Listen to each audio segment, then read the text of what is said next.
Sveikiname su visais prisijungusiais prie tiesioginės santaros klinikų transliacijos.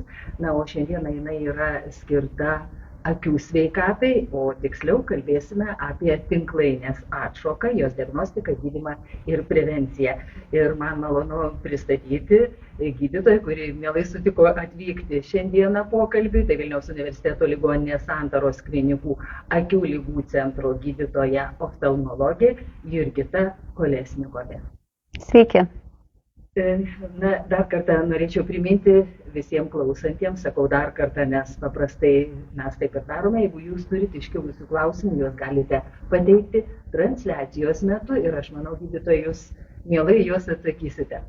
Na, o po transliacijos šis mūsų įrašas dar bus patalpintas Facebook ir YouTube Santaros klinikų paskyrose. Taigi, gerbiama gydytoja, pirmiausia ir pradėkime nuo to, kodėl susiformuoja tinklainės atšoka, kas tam turi įtakos. Na, iš principo, manyčiau, kad suprastumėm tą tinklainės atšokos patofiziologiją, pirmiausia, turėtumėm pažvelgti šiek tiek trumpai į akies anatomiją. Tai turbūt svarbu žinoti, kad patį akies obuolį sudaro kapsulė, kuri yra sudaryta iš 3 dangalų ir akies branduolys. Na, kitaip tariant, tai, kas užpildo patį akies obuolio vidų. Na ir branduolys yra sudarytas iš akies kamerų, lęšiuko ir stiklakonio, kuris užpildo pagrindinį akies obuolio tūrį. Na, kalbant apie dangalus, yra vienas iš dangalų, vidinis dangalas vadinamas tinklainė. Ir tinklainė, jeigu taip paprastai išsireikšti, tinklainė yra tarsi plona plėvelė, kuri turi šviesiai jautrias ląsteles. Tos ląstelės yra vadinamos fotoreceptoriais. Na ir fotoreceptorių funkcija yra sugerti visą informaciją ir nerviniais impulsais perduoti į galvos smegenis. Taip yra suformuluojamas vaizdas, ką pacientai mato. Na, tai turbūt iš to seka išvada, kad ganėtinai aišku, kad jeigu turime vientisą akies obuolio struktūrą, gauname ir vientisą vaizdą. Jeigu susiformuoja tinklainės atšoka, to vaizdą mes nebeturime ir priežastis, dėl ko formuojasi tinklainės atšoka, gali būti kelios. Bet manau, viena iš pagrindinių, dėl ko čia ir susirinkom šiandien pakalbėti, būtų ekstrinė būklė oftalmologijoje, tinklainės atšoka dėl tinklainės plyšimo. Na, dėl ko išsivysto tas tinklainės plyšimas? Paprastai tinklainės plyšimas išsivysto dėl stiklakonio trakcijos. Stiklakonis, kaip jau kalbėjome, užpildo akies obuolio vidų, na ir tempia tinklainę. Susiformuoja tinklainės plyšys, nes paminėsiu, kad ne visais atvejais, jeigu ir turime tinklainės plyšį, išsivystys tinklainės atšoka, būtinas yra tas mechanizmas, apie kurį aš kalbėjau, stiklakonio trakcija. Tokiu atveju suskystėjusi stiklakonio dalis patenka pro tinklainės plyšį ir atkelia dalį tinklainės. Tai vadinamas neurosensoriniai tinklainės sluoksniai atitrūksta nuo fotoreceptorių. Ir tie fotoreceptoriai, kurie svarbus, kaip jau minėjau, sugerti visą informaciją, praranda mitybą.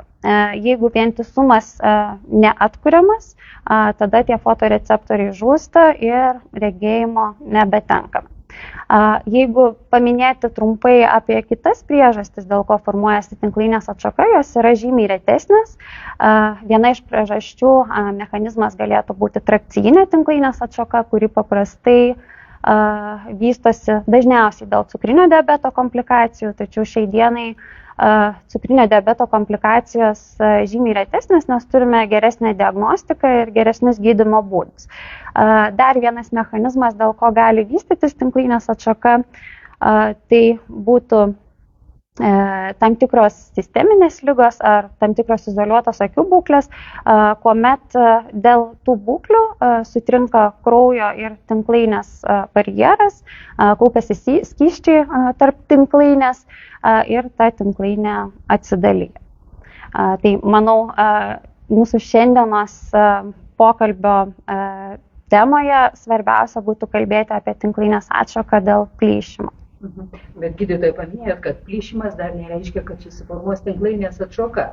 Visgi žmogui, jeigu yra diagnozuotas plyšimas, jisai turėtų nuolat lankytis pas gydytoją, ar kaip stebėti tą būseną, kad nesikomplikuotų tas plyšimas?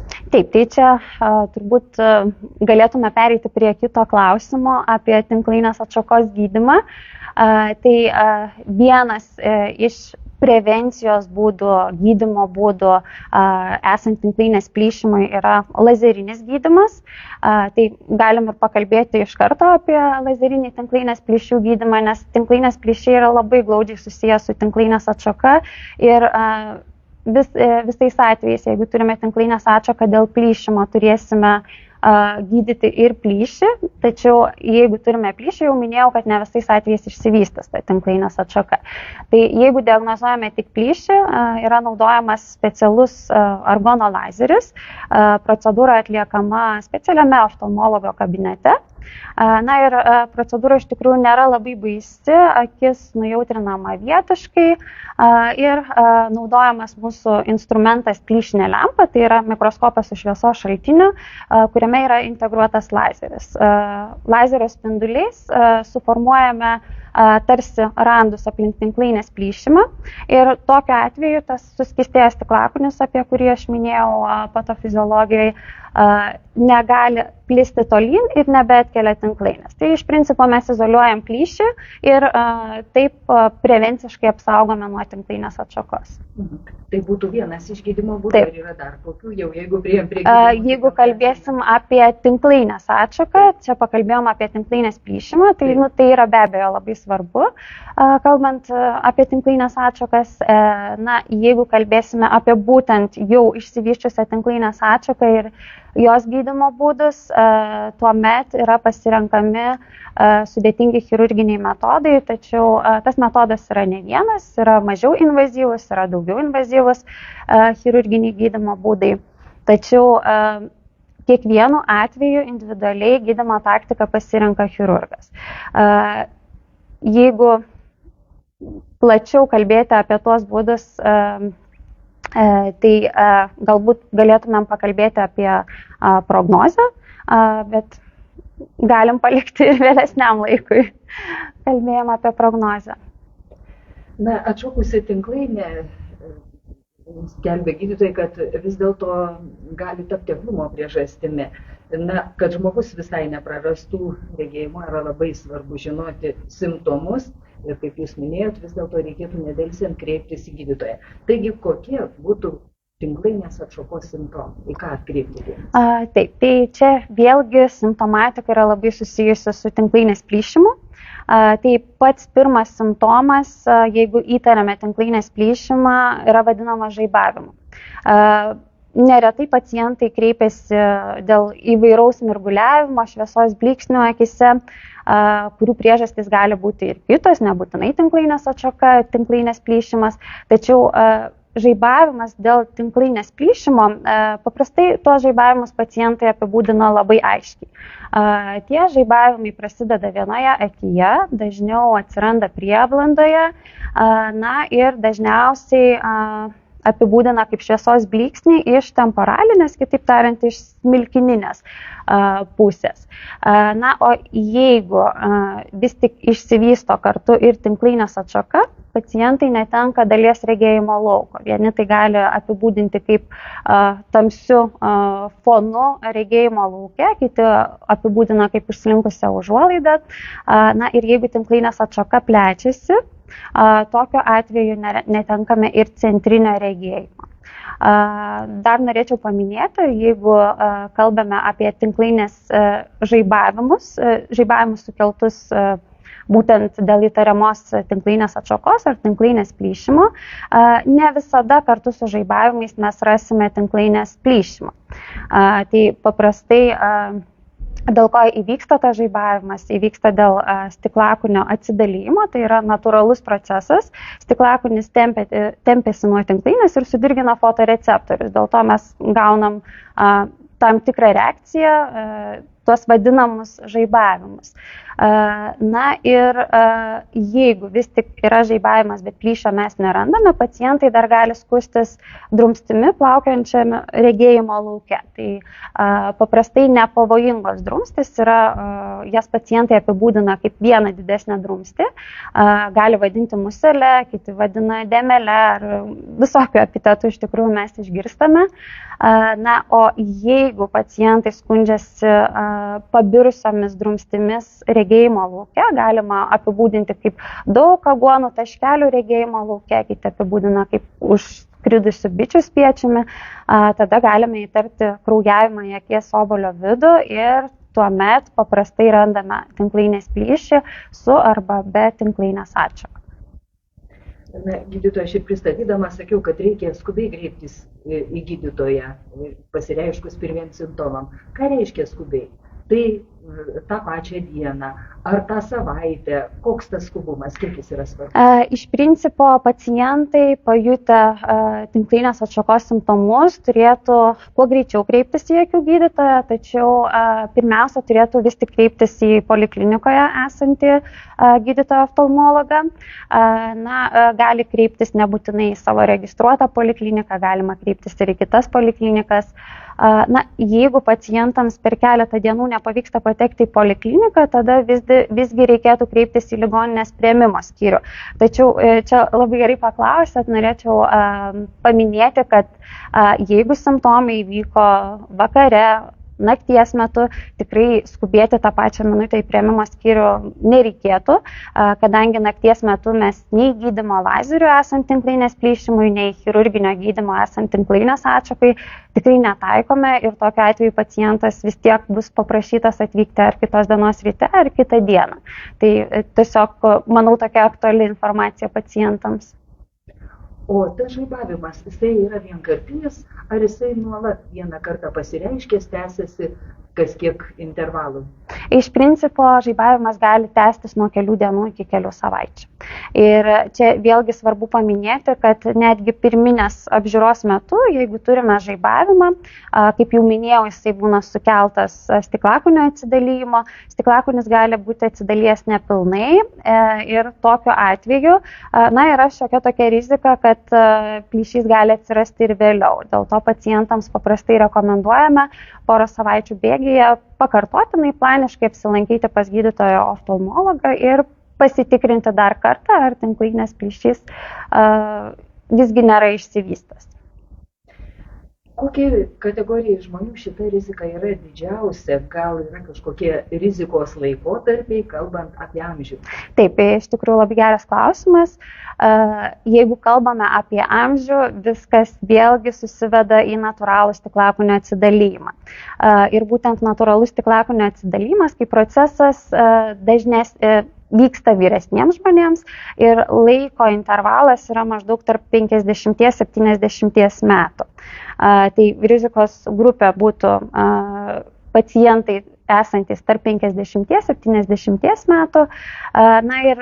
Jeigu kalbame apie rizikos veiksnius tinklainės atšakos išsivystymui, galime dar paminėti keletą rizikos veiksnių, kurie galėtų turėti didesnį įtaką tokiems žmonėms. Tinklainės atšakos rizika yra didesnė negu bendroje populiacijoje, tai galėtų būti aukšto laipsnio trumparegystė. Taip pat tam tikros pavojingos periferinės tinklainės degeneracijos. Vėlgi, jeigu šeimoje turime pacientų, kuriems jau yra įvykusi tinklainės atšaka, taip pat jeigu vienoje akyje jau turėjome tinklainės atšaką, yra didesnė rizika išsivystyti tinklainės atšakai kitoje akyje. Dar paminėsiu traumas ir intraokulinės operacijas. Taip pat yra didesnė rizika išsivystyti tinklainės atšakoms. Neretai traumos susijusios, sakykime, su sportu, gali ir taip pasitaikyti traumų, bet vis dėlto yra kažkokios sporto šakos, kurios taip pat rizikingos, ar gal kažką mes buityje kažko turėtume atsisaugoti kažkur? Iš principo traumų neišvengsime. Buityje galimos traumos, tekę įvairių girdėti situacijų, kartais šaunant tą patį šampano kamštį, galime turėti stiprios jėgos traumą į akies obolį. Jeigu kalbame apie tam tikrus sportus, tai sporto šakas, tai paminėčiau kontaktinės sporto šakas, kur galime gauti kažkokį tiesioginį smūgį į akies obolį. Na ir dar truputėlį apie diagnostiką, gal dar plačiau galėtume pristatyti, kaip yra diagnozuojama, ar kažkoks intervencinė ta diagnostika? Taip, tai jeigu pacientas pajunta tinklainės atšakos simptomus ir kreipiasi į akių ligų gydytoją, akių ligų gydytojas konsultacijos apžiūros metu patikrina regėjimo aštrumą, taip pat pamatuoja akių spaudimą, na ir apžiūri jau minėtų mūsų specifinių instrumentų mikroskopu vadinamų plyšinę lempą. Tačiau čia pacientams reikėtų žinoti, kad atvykus dėl tinklainės atšakos simptomų apžiūra yra būtina plačių vyzdžių. Tokiu atveju pacientams bus lašinami vyzdį plečiantys lašai, kurie laikinai sutrikdo regėjimą. Na ir kai turime išplėstą vyzdį, pacientus apžiūrime su plyšinė lempa, vyksta akių dugno apžiūra ir akių dugno apžiūros metu paprastai yra diagnozuojama arba tinklainės plyšimas, arba be tinklainės atšakos. Kartais pasitaiko situacijų, kuomet tinklainės plyšimo ar atšakos vizualizacija yra apsunkinta, tai kaip pavyzdys galėtų būti kraujavimas į akies obolio vidų. Tuomet galime pasitelkti specialius instrumentinius tyrimus, tai kaip pavyzdys būtų akies struktūrų ultragarsinis tyrimas. Na ir atlikę ultragarsą taip pat galime diagnozuoti tinklainės atšaką, kartais netgi ir plyšimą. Tačiau jeigu atšakos vis tik nerandame, tinklainės plyšio vizualizacija dėl kraujavimo akies vidų gali būti apsunkinta. Tokiu atveju pacientams rekomenduojamas glaudus sekimas. Ar pacientai gali tikėtis visiško pasveikimo, tai yra visiško regėjimo atstatymo po gydymo? Taip, tai turbūt čia sugrįžtame prie pradžios ir prie gydymo prognozės. Tai iš principo, jeigu turime tinklainės atšaką, chirurginio gydymo prognozė labai priklauso nuo laiko, kada įvyko tinklainės atšaka, taip pat nuo tinklainės atšakos apimties, kokio dydžio yra ta tinklainės atšaka ir be abejo nuo individualių paciento akies savybių. Tai jeigu taip pateikti keletą pavyzdžių, jeigu kalbėtume apie laiką, tai prognozė yra palankesnė, jeigu tinklainės atšaka yra išoperuojama iki savaitės nuo tinklainės atšakos simptomų. Taip pat jeigu kalbėtume apie tinklainės atšakos išplitimą, vėlgi prognozė būtų palankesnė, jeigu tinklainės atšaka neįtraukia tinklainės centro vadinamosios geltonosios dėmės, kuri yra atsakinga už mūsų centrinį regėjimą. Tokiais atvejais, jeigu tinklainės atšaka yra sena, kelių mėnesių ar netgi metų senumo, tokiais atvejais chirurginis gydymas gali būti nebeefektyvus, ir kartais net ir nebetaikomas dėl blogos prognozės. Jeigu turime centrinės tinklainės dalies įtraukimą, jau mano anksčiau minėta geltonąją dėmę, taip pat matymas po operacijos gali būti atkurtas ir nepilnai. Dar vienas dalykas, ką norėčiau paminėti apie chirurginio gydymo sėkmę, yra pooperacinio režimo laikymasis. Tad labai svarbu laikytis pooperacinio režimo, kurį paskyrė chirurgas. Ir priklausomai nuo chirurginės technikos, vienų operacijų metu gali būti naudojamos dujos, kurios yra suleidžiamos į akies obolio vidų, dalies operacijų metu gali būti į akies obolio vidų suleidžiamas silikono aliejus. Tai tokiais atvejais chirurgas visuomet paaiškina režimą. Jeigu naudojamos dujos, gali prireikti nuo kelių dienų, net iki savaitės ar 2, gulėti veidų žemyn. O jeigu yra naudojami silikono aliejai, paprastai prireikia antros operacijos, antruoju etapu tą silikono aliejų pašalinti. Tačiau turbūt individualiai, kiekvienam praneša gydytojas. Ir baigiant mūsų pokalbį, apskritai kokios būtų rekomendacijos pacientams, ar galima tinklainės atšakos prevencija, jeigu taip, kokiu būdu?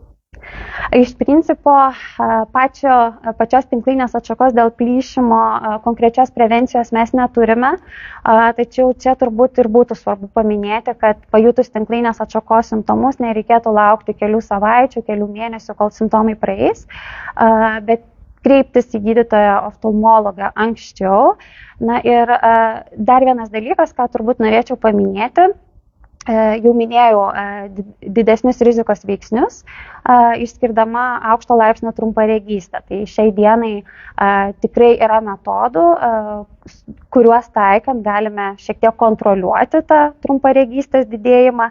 Na ir vaikams, jeigu jiems yra diagnozuojama trumparegystė, tėveliai turėtų žinoti, kad reikėtų laiku kreiptis į akių gydytoją, reikėtų reguliariai sekti ir gydytojas konsultacijų apžiūros metu parenka taktiką, ar tuo atveju būtų galima taikyti tam tikras konkrečias priemonės, pristabdyti tam trumparegystės didėjimui. Bet čia turbūt būtų atskira plati tema, tai manau gal pasiliksim kitam kartui šitą diskusiją. Kągi, ačiū gydytojams iš tiesų už tokią, manau, naudingą mums visiems informaciją. Priminsiu, kad apie tinklainės atšaką mes šiandieną kalbėjome su Vilniaus universiteto ligoninės Santaros klinikų akių ligų centro gydytoja oftalmologė Jurgita Kolesnikovienė. Ir dar viena informacija apie tai, kad šis mūsų pokalbis tuoj po įrašo bus patalpintas Facebook ir YouTube paskyruose ir galėsite bet kuriuo metu, jeigu bus pageidavimas, jį vėl išklausyti. Taigi ką, belieka visiems palinkėti sveikatos ir geros dienos. Viso.